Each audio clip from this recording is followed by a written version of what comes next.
4 തവണ അബോർഷൻ ആയ അഫീഫ 14 വർഷത്തിൻ്റെ ശേഷമാണ് ഗർഭധാരണം നടക്കുന്നത്. അപ്പോൾ അത്രയും കോംപ്ലിക്കേഷനായ അവൾക്ക് വേദനയുടെ മരുന്ന് കൊടുത്തിട്ട് സുഖപ്രസവത്തിലേക്ക് തള്ളി മാറ്റുകയാണ് ഡോക്ടർമാർ ചെയ്തത്. ചോമ്പാല സ്വദേശിനിയായ യുവതിയുടെ മരണത്തിൽ ആശുപത്രിക്കെതിരെ പരാതിയുമായി കുടുംബം. വടകര ബേബി മെമ്മോറിയൽ ആശുപത്രിയിൽ പ്രസവ ചികിത്സയ്ക്കിടെ മരണപ്പെട്ട അഫീഫയുടെ കുടുംബം ഇത് സംബന്ധിച്ച് മുഖ്യമന്ത്രിക്കുൾപ്പെടെ പരാതി നൽകിയിട്ടുണ്ട്.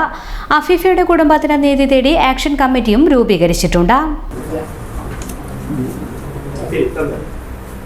ഞങ്ങളിവിടെ വന്നിട്ടുള്ളത് അഫീഫയുടെ മരണം സംബന്ധിച്ചുള്ള ബേബി മെമ്മോറിയൽ ഹോസ്പിറ്റലിനെതിരെ സമഗ്രമായ അന്വേഷണം വേണമെന്ന ആവശ്യത്തിലാണ്.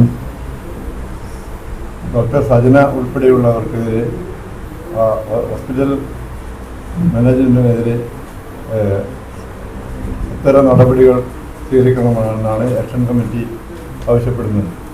ഈ വിഷയത്തിൽ കഴിഞ്ഞ ആഴ്ച പ്രദേശത്ത് ചേർന്ന സർവകക്ഷി യോഗത്തിൽ വെച്ചാണ് ഞങ്ങളുടെ ആക്ഷൻ കമ്മിറ്റി രൂപീകരിച്ചിട്ടുള്ളത്.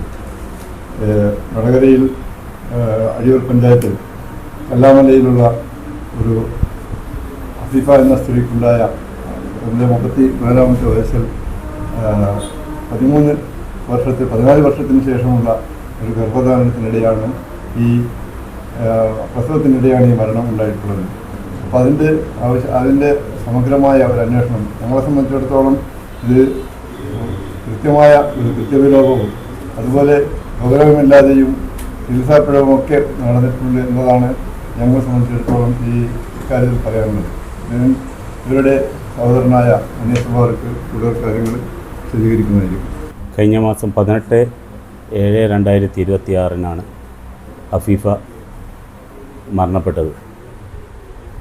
17/7/2026 അഫീഫാന സുഖപ്രസവം നടക്കുകയും ആ സുഖപ്രസവത്തിൽ ശേഷം 2 മണിക്കൂർ കഴിഞ്ഞിട്ടാണ് ഡോക്ടർമാർ അമിതമായ ബ്ലീഡിങ് ഉണ്ട് എന്ന് പറയുകയും യൂട്രസ് എടുത്തു മാറ്റണം എന്ന് നമ്മൾ അറിയിക്കുകയും അങ്ങനെ യൂട്രസ് എടുത്തു മാറ്റി 12 മണിയോട് കൂടിയിട്ട് വീണ്ടും ഡോക്ടർമാർ പറയുകയാണ് വീണ്ടും ബ്ലീഡിങ് ഉണ്ട്, നിങ്ങൾ കോഴിക്കോട് ബേബിയിലേക്ക് കൊണ്ടുപോകണം.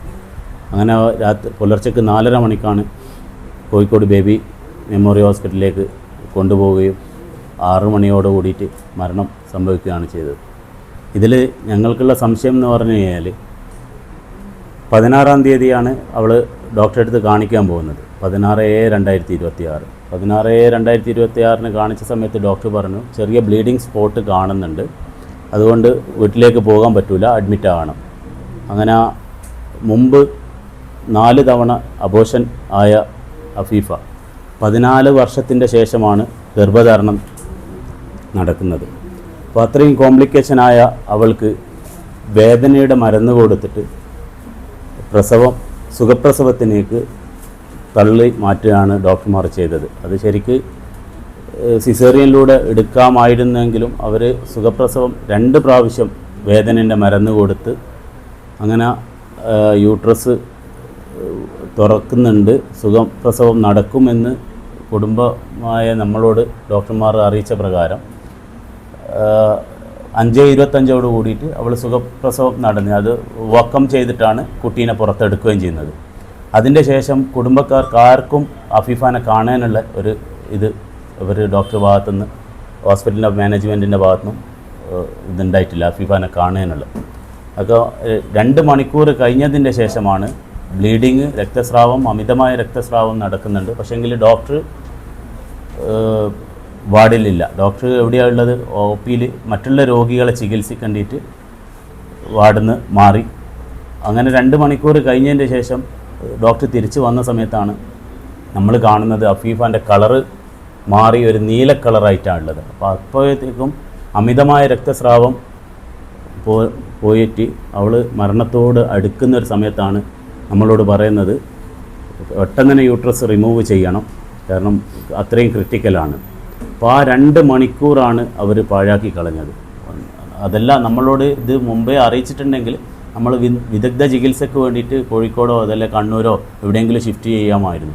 പക്ഷേ നമ്മൾ ഏകദേശം പൾസ് തീരെ കിട്ടുന്നില്ല, മാക്സിമം പൾസ് കുറഞ്ഞിട്ടുണ്ട്. ആ സമയത്താണ് നമ്മളോട് പറയുന്നത് യൂട്രസ് റിമൂവ് ചെയ്യണം, പിന്നെ നിങ്ങൾ ഒപ്പിട്ട് തരണം. അന്നേരമാണ് നമ്മൾ ഒപ്പിട്ട് സ്പോട്ടിൽ സൈൻ ചെയ്ത് കൊടുത്തു, യൂട്രസ് റിമൂവ് ചെയ്തു.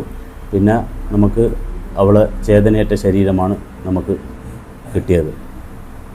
അപ്പോൾ ഇതിൻ്റെ സമഗ്രമായ അന്വേഷണം മെഡിക്കൽ ബോർഡിനും ബഹുമാനപ്പെട്ട CM-നും നമ്മുടെ ആരോഗ്യവകുപ്പ് മന്ത്രി, ഹോം മിനിസ്റ്റർ സാർക്കും DGP സാർക്കെല്ലാം ഞങ്ങൾ നിവേദനം കൊടുത്തിട്ടുണ്ട്.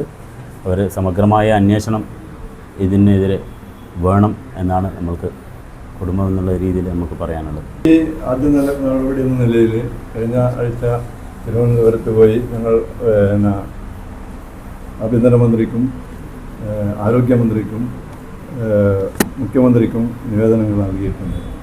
അതിൻ്റെ നടപടികൾ സത്വര നടപടികൾ എടുക്കുമെന്ന് തന്നെയാണ് അവരൊക്കെ അറിയിച്ചിട്ടുള്ളത്. ഈ കാര്യത്തിൻ്റെ ഗൗരവം നല്ലൊരു സമയം നമുക്ക് കിട്ടി അവരായിട്ടൊക്കെ തിരുവനന്തപുരത്ത് വെച്ച് അവരെ ഓഫീസുകളിൽ വെച്ച് സംസാരിക്കുകയും ഈ കാര്യങ്ങളൊക്കെ അവരെ അറിയിക്കുകയും ചെയ്തിട്ടുണ്ട്. അവരുടെ ഭാഗത്തു നിന്ന് നടപടി ഉണ്ടാകും എന്ന് തന്നെയാണ് ഞങ്ങൾ വിശ്വസിക്കുന്നത്.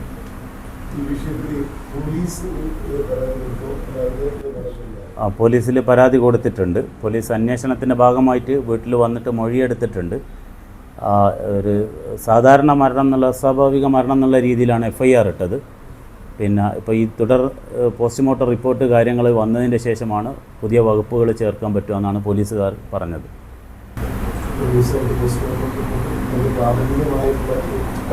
ഇല്ല, പോസ്റ്റ്മോർട്ടം റിപ്പോർട്ട് നമുക്ക് കിട്ടിയിട്ടില്ല. ഓൾമോസ്റ്റ് ഒരു 1.5 മാസം കഴിയുമെന്നാണ് അറിയാൻ കഴിഞ്ഞത്. അത് സമഗ്രമായ ടെസ്റ്റുകൾ നടത്തേണ്ടതുണ്ട്. അപ്പോൾ അങ്ങനെയാണ് പോസ്റ്റ്മോർട്ടം റിപ്പോർട്ട് റിലീസാകും. അതുകൊണ്ടാണ് കുറച്ച് താമസിക്കുന്നത്. അതനുസരിച്ചിട്ടാണ് ഇനി മെഡിക്കൽ ബോർഡിൻ്റെ ഒക്കെ അന്വേഷണം നടക്കുന്നുണ്ട് എന്നാണ് ഞങ്ങൾ മനസ്സിലാക്കിയത്. അപ്പോൾ അതനുസരിച്ച് ഇതുണ്ട്. അതോടൊപ്പം തന്നെ ഈ ഒരു വിഷയം ഞങ്ങൾ പിന്നെ മുഖ്യമന്ത്രിയുടെ അടുത്തൊക്കെ റേസ് ചെയ്യുന്നതിന് മുമ്പായി അവരൊന്നും ഞങ്ങളെ ബന്ധപ്പെടുകയോ ചെയ്തിട്ടില്ല. ഈ കുടുംബത്തെ പോലും ഗൗരവമായ തരത്തിലൊരു ബന്ധപ്പെട്ടിട്ടില്ല. വളരെ ലാഘവബുദ്ധിയോടുകൂടി തന്നെയാണ് അവർ ചെയ്യുന്നത്. അവരുടെ ഒരു കാഴ്ചപ്പാടെന്ന് പറഞ്ഞാൽ അവരിപ്പോൾ ഒരു കോർപ്പറേറ്റ് മൾട്ടിനാഷണൽ കമ്പനിയാണ് അവരുടെ ഓണർ. അപ്പോൾ അവർക്ക് എന്തും ചെയ്യാമെന്നുള്ള രൂപത്തിലുള്ള ഒരു നിലപാടാണ് പൊതുവെ സ്വീകരിച്ചു വരുന്നത് എന്നാണ് നമുക്ക് പല ആളുകളിൽ നിന്നും മനസ്സിലാക്കുന്ന പരാതികളുടെ അടിസ്ഥാനത്തിൽ മനസ്സിലാകുന്നത്. വലിയ ഗൗരവത്തിൽ അവരെടുക്കുന്നില്ല. എന്ത് തന്നെയായാലും അവർക്ക് മെഡിക്കൽ ബോർഡിൻ്റെയും അതുപോലെ IMA-യുടെയൊക്കെ സപ്പോർട്ട് അവസാനമായിട്ട് കിട്ടും എന്നുള്ളൊരു ധാരണയിൽ ഏത് രൂപത്തിലും പോയാലൊന്നുമില്ല എന്നുള്ള രൂപത്തിലാണ് ഡോക്ടറുടെ അടക്കമുള്ള ഇതുവരെയുള്ള ഒരു നിലപാട്. ഇപ്പോൾ അവർ ഞങ്ങളെ സമീപിക്കുന്നുണ്ട്. പക്ഷേ ഞങ്ങൾ വളരെ കരുതലോടുകൂടിയാണ് അവരുമായി ഇടപെടുകയുണ്ട്. കാരണം പറഞ്ഞാൽ അവർ പല റീസണുകളും അവർക്ക് ഉണ്ടാക്കാൻ പറ്റും. അപ്പോൾ അതൊക്കെ ഞങ്ങൾ സൂചിപ്പിച്ചിട്ടുണ്ട് ഞങ്ങളെ നിവേദനത്തിൽ. ഇത് കുറേ ദിവസമായി ഇപ്പം നിലവിൽ ഈ മരണം സംഭവിച്ചിരിപ്പോൾ ആദ്യത്തെ ഒരു 1-2 ദിവസം വാട്സപ്പിൽ ഇതിലെല്ലാം കുറച്ച് കാര്യങ്ങൾ കണ്ടിരുന്നു. പിന്നെ ഇതെവിടെയും കണ്ടില്ല.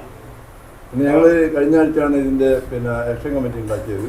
ഇതിൻ്റെ കാര്യങ്ങളൊന്നും മുന്നോട്ട് പോകുന്നില്ല എന്ന് കുടുംബം ഞങ്ങളോട് പരാതിയായിട്ട് തന്നതിൻ്റെ അടിസ്ഥാനത്തിൽ ഞങ്ങൾ അഴിയൂരിലുള്ള സർവകക്ഷി മീറ്റിംഗ് വിളിക്കുകയും MLA ഉൾപ്പെടെയുള്ള ആളുകളുമായിട്ട് ബന്ധപ്പെടുകയൊക്കെ ചെയ്തതിൻ്റെ അടിസ്ഥാനത്തിലാണ് ഞങ്ങൾ ഈ ആക്ഷൻ കമ്മിറ്റി ഉണ്ടാക്കിയത്. ഈ ആക്ഷൻ കമ്മിറ്റിയുടെ നേതൃത്വത്തിൽ അവിടെ നിവേദനം കൊടുക്കുമ്പോൾ ബഹുമാനപ്പെട്ട MLA-യും അതുപോലെ ബ്ലോക്ക് പ്രസിഡന്റും ഒക്കെ ഞങ്ങളുടെ കൂടെ ഉണ്ടായിരുന്നു. ഈ ബന്ധപ്പെട്ട ഡോക്ടറില്ലേ, അതായത് ഇത്രയും കാലം പരിശോധിച്ച ഡോക്ടർ എന്താ പറഞ്ഞത്? ഡോക്ടർ പറഞ്ഞത് PPH എന്നുള്ള ആ ഒരു സംഭവമാണ് നടന്നത്. പിന്നെ ഇത് അസ്വാഭാവികമായിട്ടും വളരെ റെയറായിട്ട് കണ്ടുവരുന്ന ഒരു കോംപ്ലിക്കേഷനാണ്.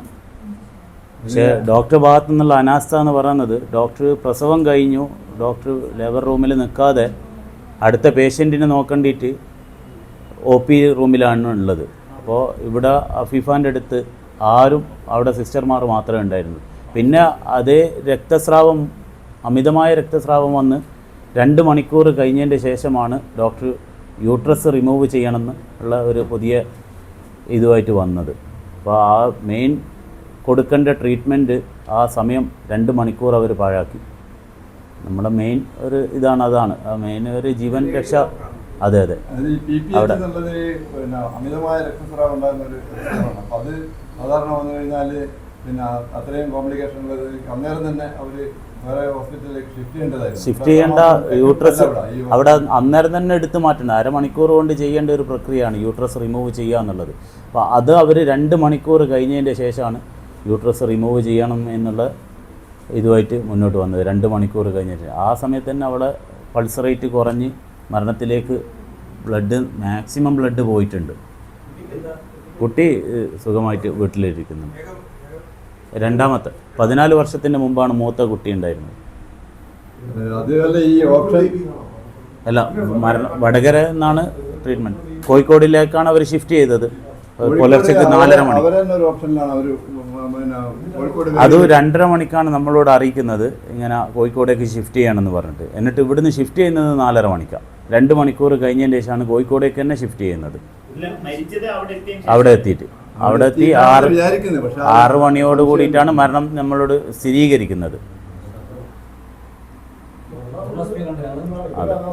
അതെ അതെ അതെ അതെ അതെ അതെ റൂറൽ SP കണ്ടു.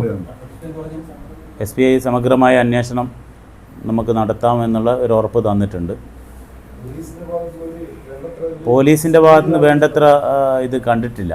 ഇപ്പോൾ ഞങ്ങൾ SP കാണുന്നതിന് മുമ്പ് പോലീസ് CI ആയിട്ടും പിന്നെ SI ആയിട്ടെല്ലാം സംസാരിച്ചിട്ടുണ്ട്. അവർ പറഞ്ഞത് മെഡിക്കൽ റിപ്പോർട്ട്, പോസ്റ്റ്മോർട്ടം റിപ്പോർട്ട് വന്നതിൻ്റെ ശേഷം മാത്രമേ നമുക്ക് അന്വേഷണമായിട്ട് ഇതിൽ നമുക്ക് റോളുള്ളൂ എന്നുള്ള രീതിയിലാണ് പോലീസ് പറഞ്ഞത്. അപ്പോൾ അങ്ങനെയാണ് ഞങ്ങൾ ആഭ്യന്തരമന്ത്രിക്കും പിന്നെ ഹോം മിനിസ്റ്റർക്കും CM-നും ആരോഗ്യവകുപ്പ് മന്ത്രിക്കെല്ലാം നിവേദനമായിട്ട് മുന്നോട്ട് പോയത്.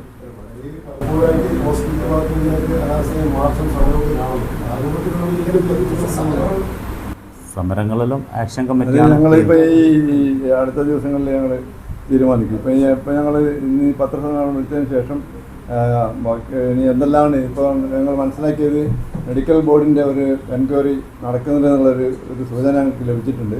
അപ്പോൾ അതിൻ്റെ അടിസ്ഥാനത്തിൽ എന്താണ് അതിൻ്റെ പിന്നെ റിസൾട്ട് എന്നൊക്കെ നോക്കി, അതുപോലെ പോസ്റ്റ്മോർട്ടം റിപ്പോർട്ടിൻ്റെയും റിസൾട്ടിൻ്റെ അടിസ്ഥാനത്തിൽ ഭാവിയോടെ തീരുമാനിക്കും. തീർച്ചയായിട്ടും പ്രക്ഷോഭത്തിലേക്കെല്ലാം പോകും. അതിനൊക്കെ ഞങ്ങൾ തയ്യാറാണ്. ഏത് കൊമ്പൻ ഹോസ്പിറ്റലായാലും നമ്മളെ ആളുകളെ